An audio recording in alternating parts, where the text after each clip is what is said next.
Hello, everyone. Greetings. Happy Easter.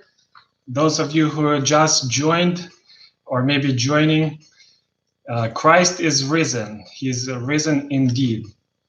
Today's first day of the fourth quarter, and we have our Q&A. So we will wait for a few more families to join us.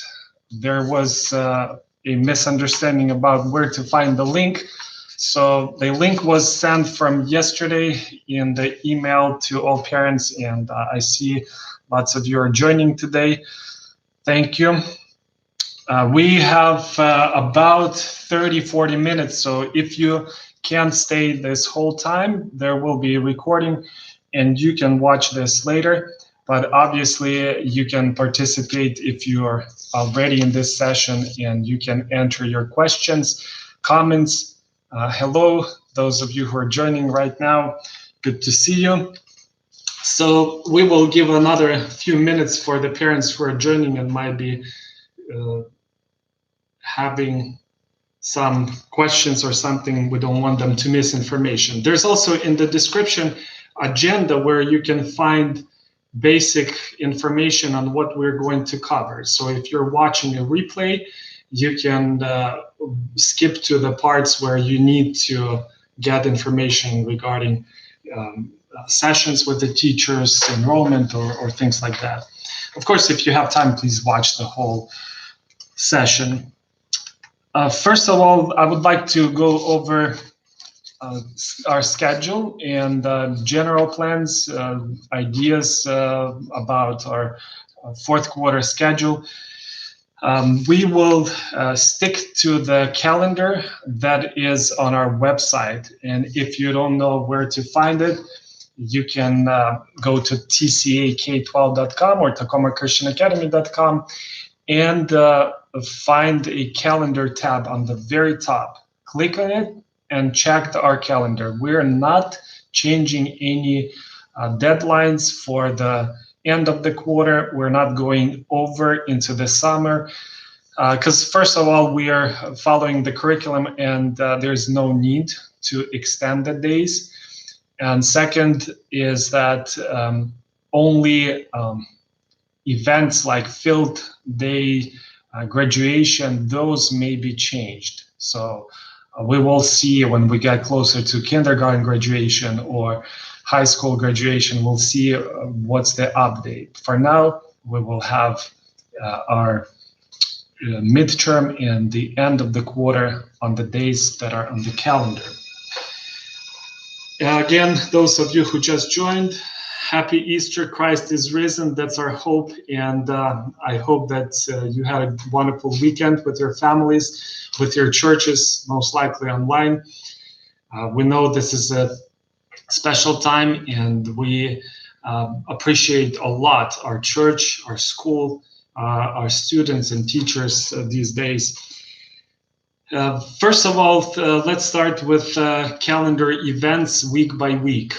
If you check the calendar, you'll see that there is a Terra Nova standardized test scheduled for next week. This test will be canceled. This year, we do not have an opportunity to administer that test, even though it's very useful, important, and shows the quality of education. We will have to reschedule it or move it to the next year. This year it's canceled. We will have regular classes, regular days next week. We will have June 10th as the last day of instructions, actually the day before. So you can plan your schedule, family schedule accordingly. We will have some virtual events, and one of them is coming up this week, but pay attention, we need to reschedule it one day later. The Family Olympics will be on April 16 at 6 p.m. 16/6, not Wednesday, Thursday, April 16, 6 o'clock. Please register, pre-register so that you may participate. It's the evening time. I don't know if it's more convenient or less convenient, but that's when we will have it. and it's the family Olympics. Doesn't matter if you have one preschooler or if you have 10th grader and or you have siblings from different grade levels. This is something that's going to be fun for the whole family.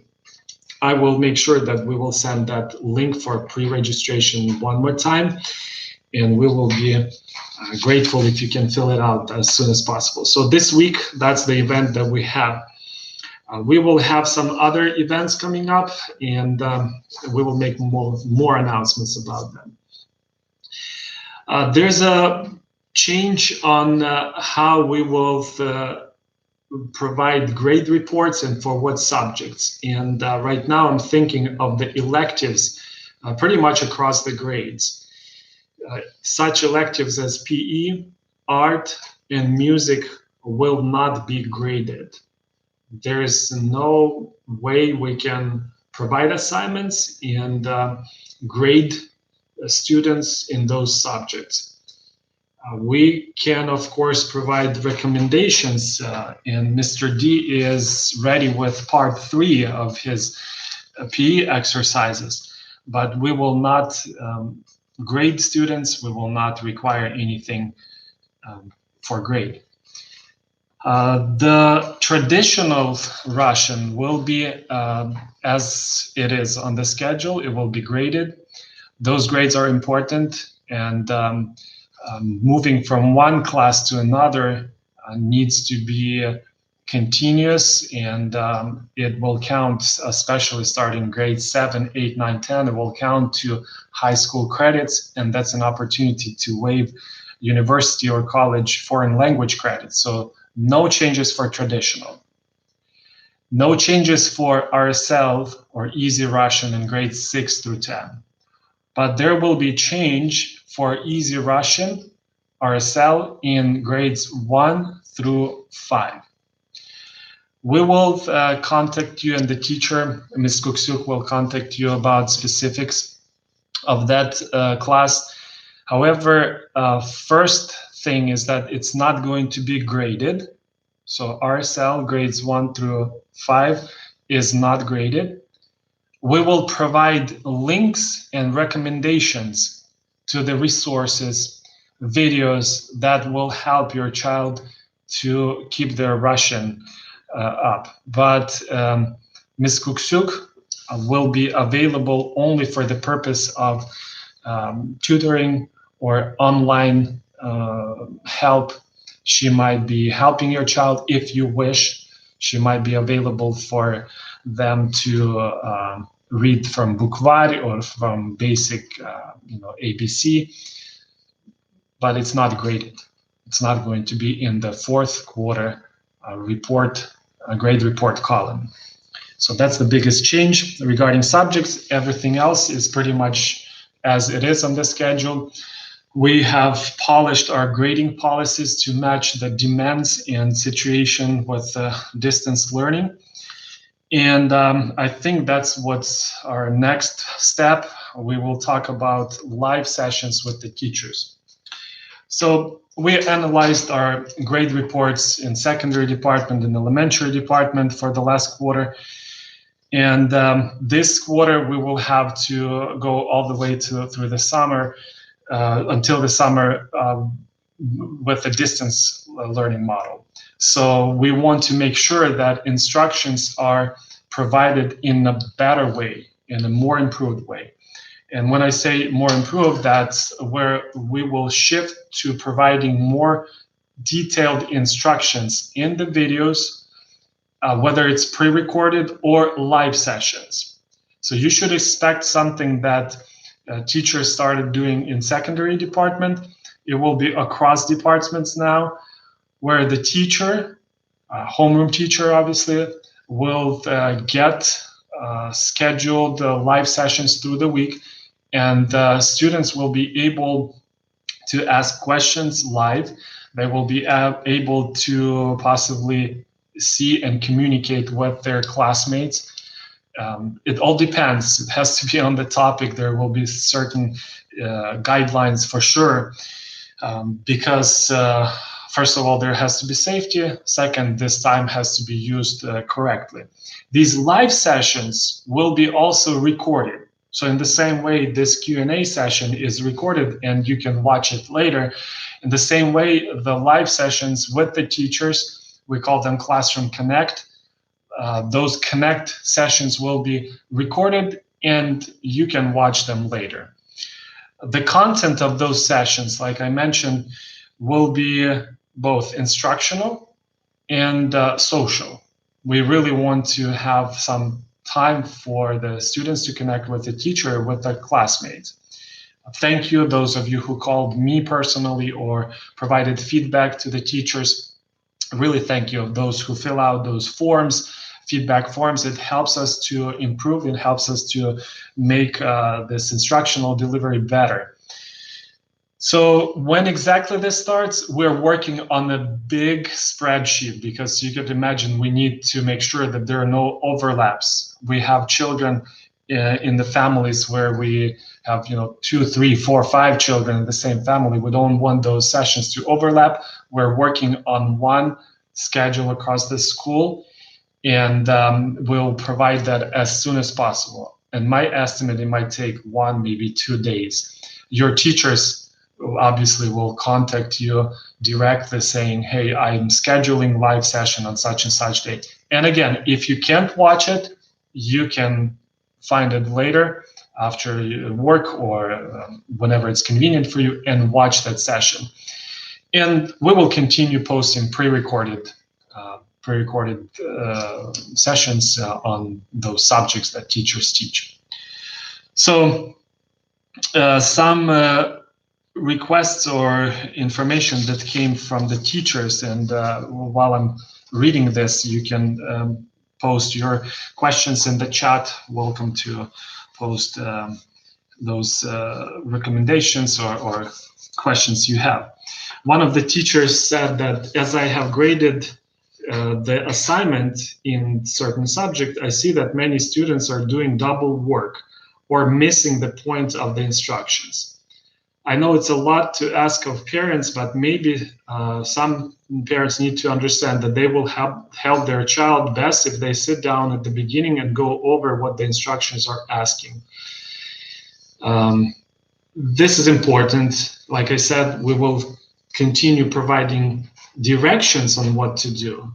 But in addition, teachers will be also recording more detailed instructions. Literally showing the workbook or handout and working on the screen with the students so that students can watch the example, how it's usually done in the class, and then after turning off the video, do the rest on their own. I expect that to happen within this week. We might take a few days when we adjust, and we ordered special equipment so that we can project information from the workbook on the screen or shared screens with the students, and they will be able to get more instructional support. Another concern that's from also the teacher here at TCA. Another concern, I have students turning in their work at 3 a.m. Why are they up that late? Do their parents know? I assume it's not first grader or fifth grader, somebody older. But of course, it goes back to our first video where we recommend on making a schedule. It doesn't work if you just tell your child, go do your work. There has to be a schedule where we know that we get up in the morning, and from 9 to 11, it's not a playtime. It's the learning time. It depends on the age, of course. It might be 20 minutes and then come back, do more, but definitely not 3 a.m. And I hope that it's just an exception, or maybe it was something in the family where they had to do it later. Our next thing is about safety online. With all these live sessions and with more time spending with students in sort of more informal way, we have to be careful. And as school administrator, I ask all parents to pay attention to what your students do on the computer. This is a challenging time, but if you can make sure that there's as much safety as possible. Students are not working in 3 or 4 windows, chatting with somebody. We really want to make sure that kids do not get into trouble because they had to have screen up and work on their homework, and then they ended up somewhere else. So on your side, parents, be careful, train children. It's that moment of training when we have to train our children on the digital citizenship, so to speak. But on our side, we as the school are going to send an expanded explanation of the online communication. We will provide a more specific list of guidelines, and we will talk about things like how to be prepared when you're on the screen. Students need to expect that teachers will record every live session. So that means that whatever comments they said in that live session with the teacher, it will stay there. It will be actually permanently on the Google Drive and the school records. And we do have parents' permission from the beginning of the year to video record, take photos of the children for yearbook, for things like that. But obviously nobody was prepared for the distance learning format. And so right now we want to make sure that we warn you about us recording these sessions, and we want to give some suggestions that will be sent to you as a letter on how to prepare students for these live sessions with the teachers, and how to, in general, get online, work online, and do it the right way. Okay, feel free to ask your questions. We have about 15 minutes left, so I would like to get questions on whatever topics you have at this point. If I won't able to answer them immediately, I'll definitely address them in the next session. There's a question on the current subject. Some of us have to work, and work is due the same day. How do we complete that in timely manner? So if I understand the question, there's a feeling, especially if you have a few kids in the school, that there's a lot of work or a lot of possibly watching videos. We are learning. We understand the concept of less is more, and we are trying to cut on all things that are just taking time. We're not saying that there's a lot of those things, but still we want to focus on the most important stuff, the content your child will need in the next grade level or in the college. And so with instructional focus and the videos that will be of a different format, I expect less work. Well, let me be more accurate. It's not like we will cut the work in half or something, but it will be less work on parents' side, because it will be more of the clear explanation coming from the teacher, and less parents' involvement to sit and explain for the child, what to do on this page or what to do in this section. Of course, we cannot promise that it will be the same amount of work as it used to be with the homework, with the traditional format, because it's not just homework, it's the workload. And children do spend more time learning if they are in school and doing homework. So if they sit at their work desk for a few hours, hopefully not straight few hours, that's normal to expect that, because they need time to learn. So hopefully that answered the question. A few parents wonder about tuition. Please explain if it stays the same and why. Yes, I will get to that question as well. This is our next section. So if you still have questions about something that relates to safety or live sessions, let me know. Otherwise, we will move on.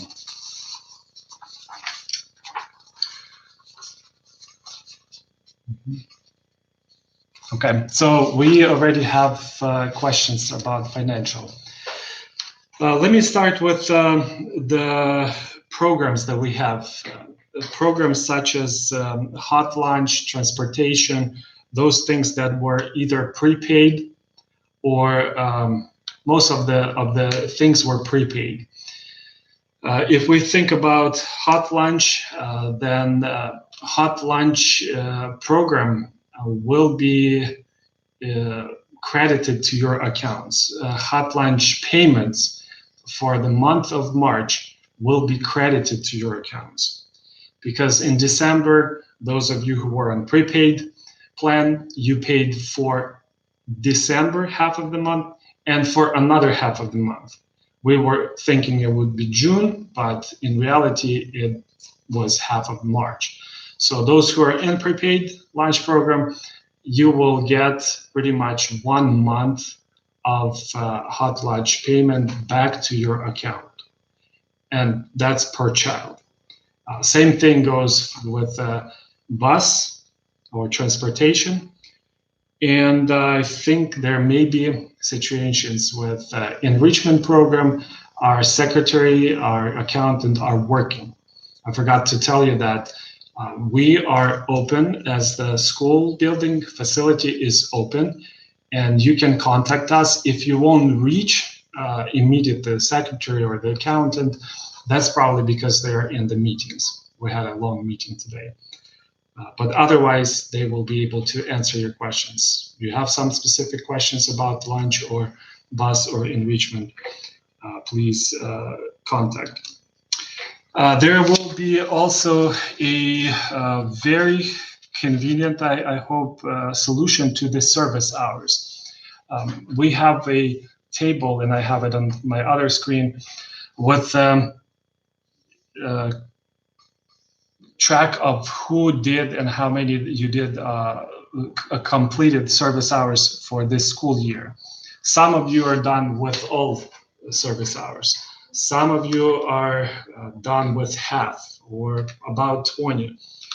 So if it makes sense, I'll try to explain. If it doesn't make sense, call the office. They will explain in greater details. Basically, those of you who completed 20 hours or more, you're done for the year. And if you have more than 20 hours, we will apply that for your next year. So in the commitment form for the next year, when you fill out the commitment form, we know that we have 30 hours requirement for family, or if it's a single family, it's 15 hours. So whatever's extra after 20 hours will be actually credited to the next year.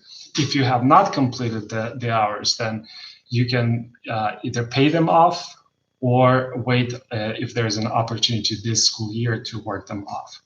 So that's service hours, the commitment for all families, volunteerism commitment.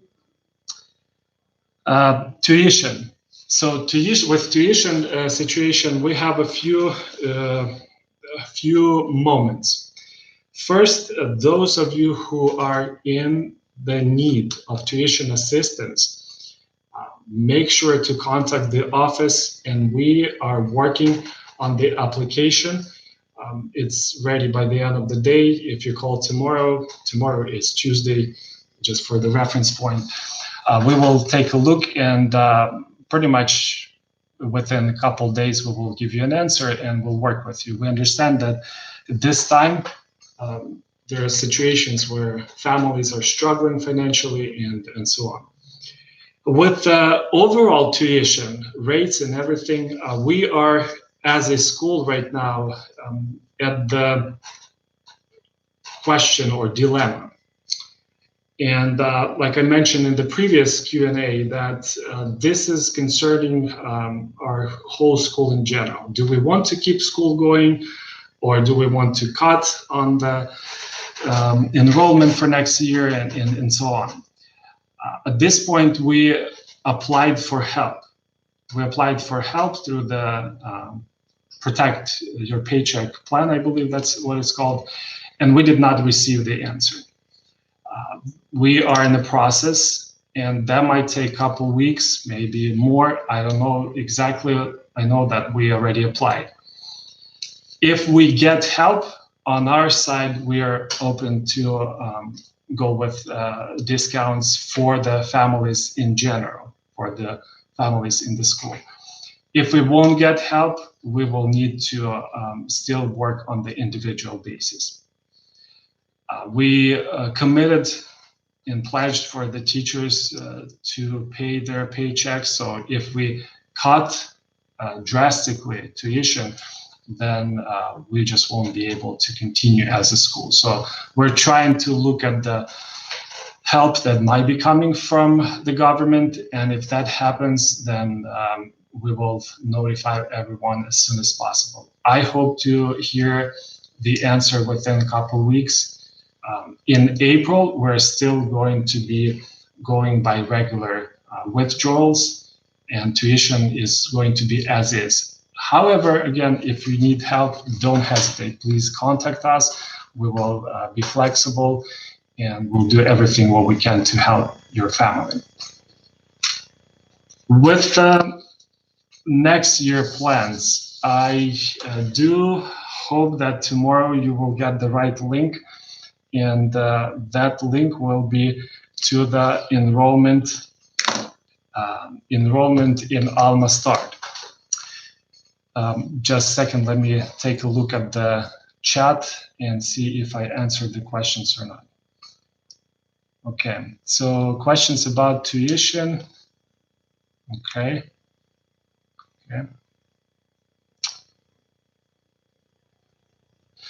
Yes, so we are open to look at your particular situation.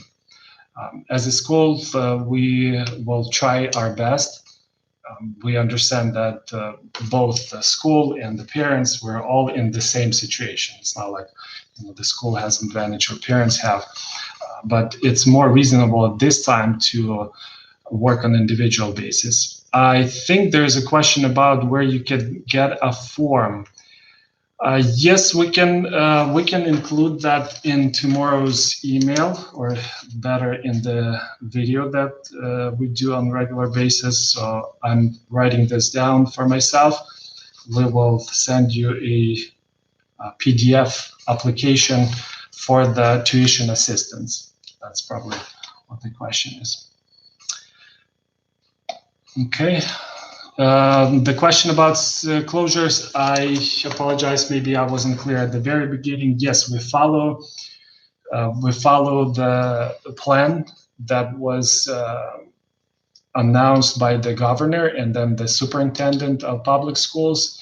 And this plan is to not provide any in-person instructions to the students until June 19th. There are some things that we can do about it, and in this school in particular has some students and families that have special needs. And I'm not talking about this special education, but in government's order, there's a particular statement about English language learners. And there's an option for those families who have primary language different than English to have additional services in person. We're working on this. We want to make sure that we do all things right. So we will let you know. We will make an announcement by email, maybe through live Q&A, and we will provide more information who qualifies for that. If you get contacted by the secretary with a question, like I just mentioned, what's your primary language, or what's your child's primary language at home, please help her to collect that information. It might be actually very useful for your family.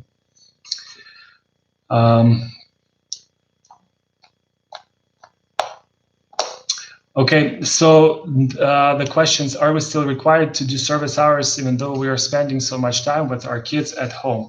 No, not for the portion from March 16. So from March 16, we do not count, do not expect anyone to work. But if you worked already all 30 hours, then 10 hours will be applied to your next year's amount. So next year, 30 hours, you already have head start because 10 hours already completed. If you didn't do these 10 hours, that's fine, they're waived.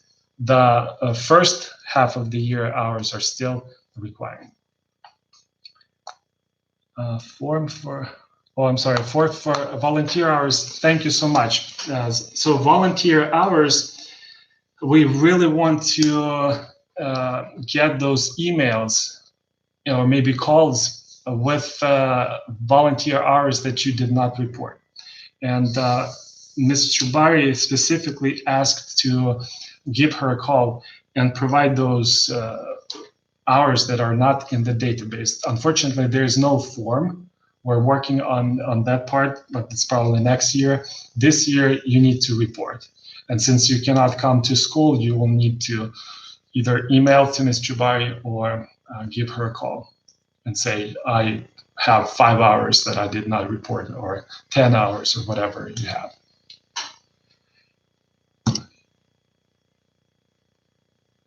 Mm-hmm. Yes, I think there's also a statement about service hours that we already covered. All right, and like I said, we have about 40 minutes total, so 9 more minutes. There was a question, text message came about explaining what's going to happen in the state regarding comprehensive sex education. So yes, unfortunately, that bill became a law. It was signed by the governor, and right now we in our state we have a mandatory comprehensive sex education requirement. And the best way to compare that would be to compare it to what we as a private school do with biblical worldview integration. We do not teach just one class or pray in the morning and pray in the afternoon. We teach through the day in all subjects. And I hope you saw that in your teachers' videos, that teachers tie that content, whatever it is, to the biblical worldview, to how we apply it in this world from biblical perspective. In the same way, comprehensive sex education plan is an idea where all teachers, all subjects will need to address in some way questions of sex education. The question was also if it's required in the private school. The answer is no. This bill, this law now, is only applicable to the public school sector. Private schools are exempt, and praise God, we can follow, the plan we have and the curriculum we have. However, I would really encourage you to participate in another signature collection for the referendum.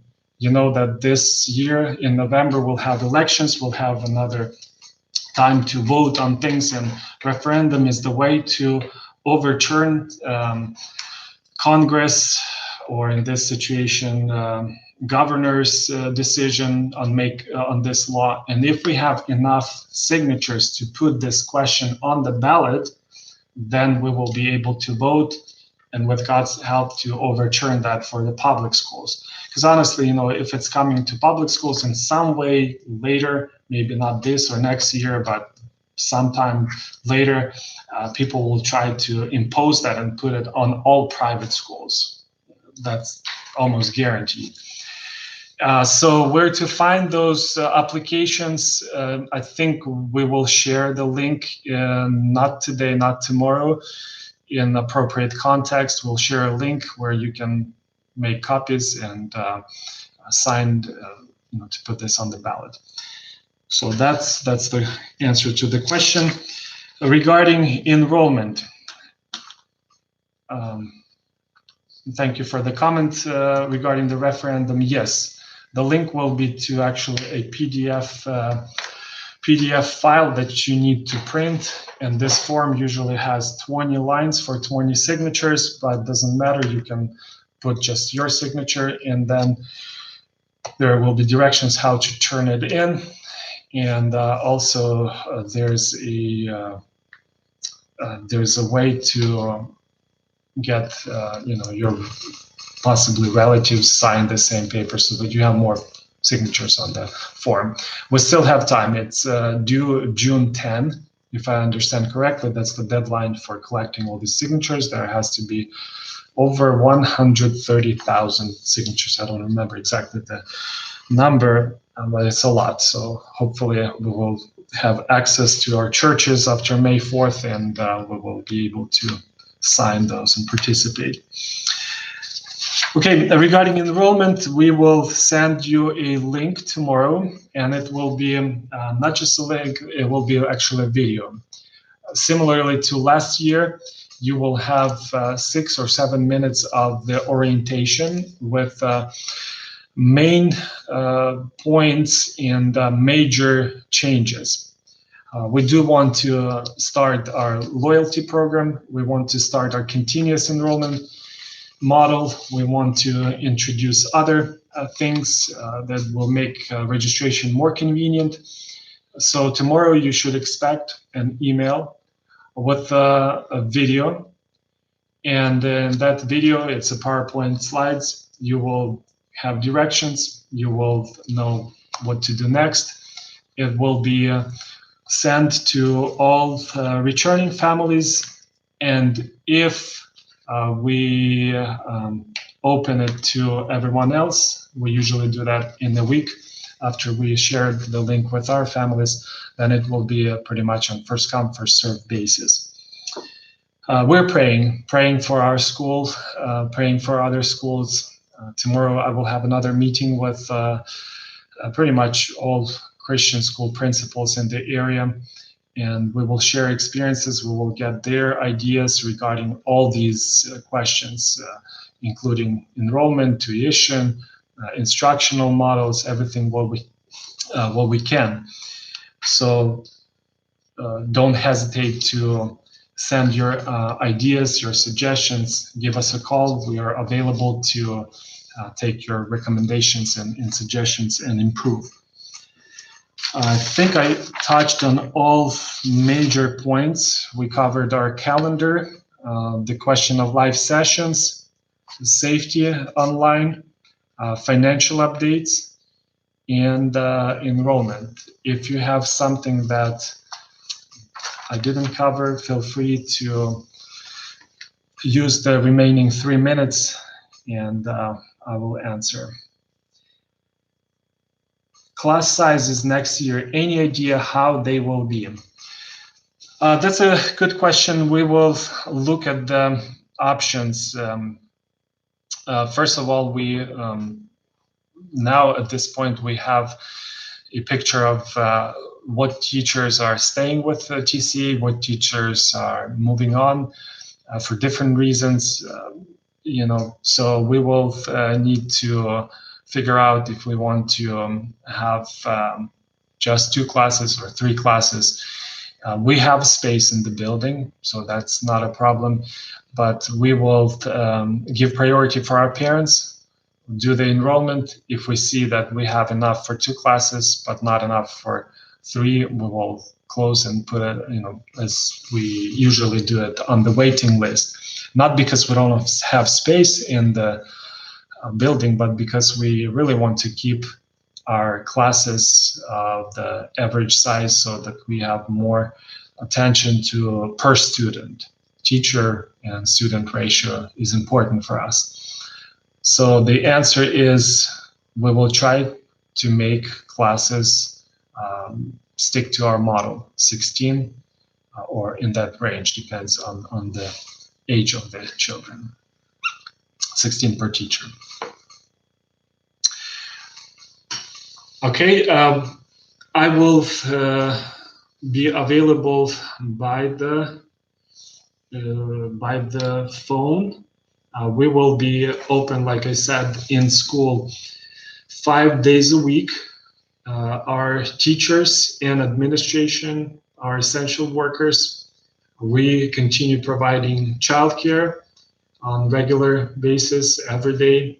Contact the office for the details. It's very affordable.